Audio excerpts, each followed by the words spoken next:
வணக்கம். செல்வகுமாரின் மாலை 5:30 வானிலை ஆய்வறிக்கை. அதிகாரப்பூர்வ வானிலை அறிக்கைக்கு இந்திய வானிலை ஆராய்ச்சித்துறை அறிக்கையை பார்க்கவும். 2025 நவம்பர் 29 சனிக்கிழமை மாலை 5:30 ஆய்வறிக்கை.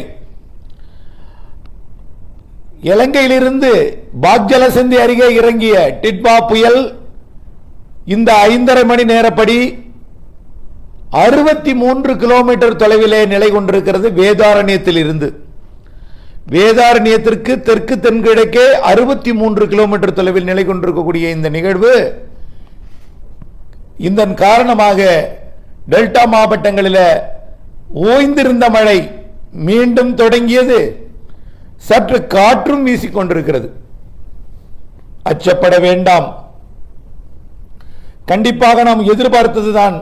தரை மீது கூட ஏறி அப்படியே வடக்கு நோக்கி செல்லும் என்று சொன்னோம். ஆனால் காற்று அச்சம் வேண்டாம் என்றுதான் சொல்லிக் கொண்டிருக்கிறோம். தரையை மீதும் கடலில் மீதுமாக கூட போகலாம் என்று சொன்னோம். ஆனால் அந்த அளவுக்கு அது வரவில்லை. ஆனால் இப்பொழுது அது 63 கிலோமீட்டர் தொலைவில் நிலை கொண்டிருக்கு வேதாரண்யத்திற்கு தெற்கு தென்கிழக்கே. ஆனால் இன்னொன்று 23 கிலோமீட்டர் 25 கிலோமீட்டர் தொலைவு வரைக்கும் கூட நெருங்கும் என்று எதிர்பார்க்கப்படுகிறது. ஆனால் நாம் ஏற்கனவே எதிர்பார்த்தது இன்றைக்கு மதிய அறிக்கையில் கொஞ்சம் மயிலாடுதுறை தாண்டற மணி தான் 25 கிலோமீட்டருக்கு நெருங்கும்னு சொன்னோம். ஆனால் இப்போ வேதாரண்யம் அருகே 23-25 கிலோமீட்டருக்கு இன்றைக்கு இரவு 11:30 நெருங்கும் என்று எதிர்பார்க்கப்படுகிறது. அதான் நம்ம சொன்னோம். அதாவது கரை கடப்பதற்கு முட்டி மோதுகிறது, கரை கடக்க முடியாது, அதனால் நெருங்குகிறது, விலகி போய்விடும் அப்படியே என்றுதான் சொல்லிக் கொண்டிருக்கிறோம். அதன் அடிப்படையில் இந்த நெருங்கும் போது கொஞ்சம் காற்றுடன் மழை இருக்கும். இன்றைக்கு இப்போ சற்று முன் கூட ஒரு 4:30-5 மணிக்கெல்லாம் காற்றோட மழை பொழிந்திருக்கும்.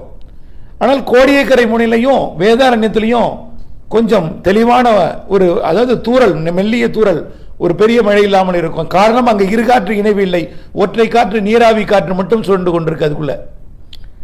ஆகவே இருகாற்று இணைவு என்பது வெளிப்புறம் நடைபெறுகிறது, மேற்கு புறம் நடைபெறுகிறது, வடக்கு புறம் நடைபெறுகிறது, வடமேற்கு புறம் நடைபெறுகிறது.